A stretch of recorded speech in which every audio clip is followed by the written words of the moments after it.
et bienvenue sur ce podcast consacré à l'énergétique chinoise.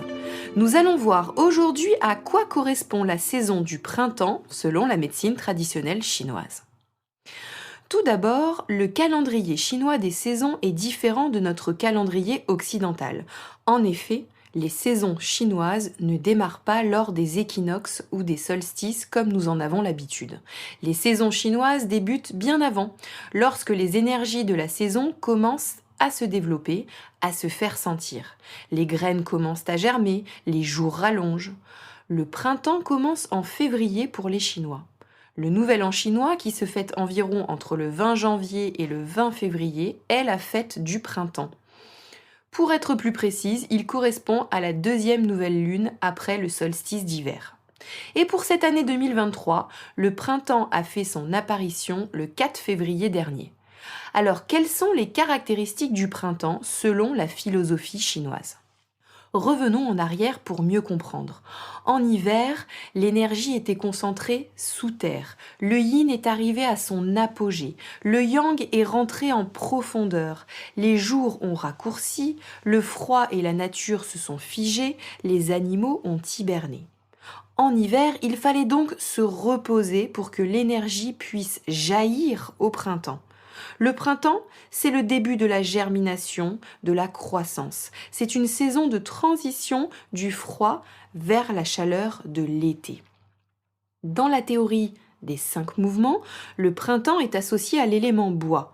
Il représente la sève qui remonte après l'hiver, l'augmentation de la lumière, la pousse des fleurs et des éléments de la nature.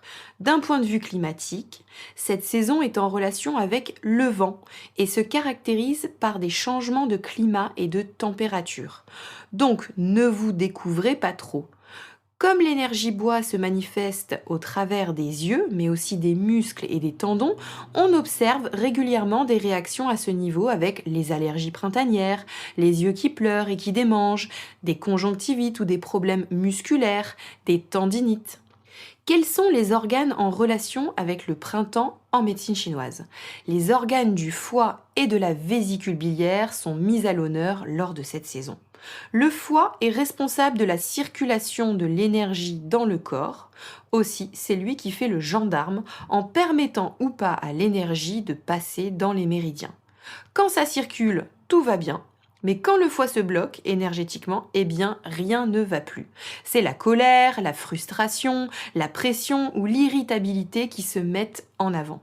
L'énergie du printemps est un mouvement ascendant, ça monte et les émotions avec. Quant à la vésicule biliaire, elle est le maître des décisions et nous apporte du courage pour concrétiser nos projets.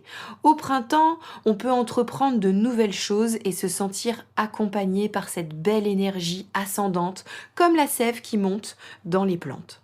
Quand le foie et la vésicule biliaire sont harmonieux, on est adaptable, on bouillonne de projets, on a envie de bouger, de tester de nouvelles expériences, notre enthousiasme est communicatif. Toute l'énergie yin accumulée pendant l'hiver peut enfin fleurir et se manifester.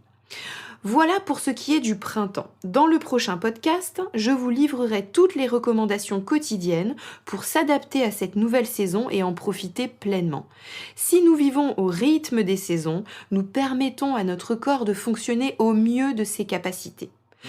Partagez ce podcast à des amis intéressés et en attendant, je vous retrouve la semaine prochaine pour un nouvel épisode. À bientôt!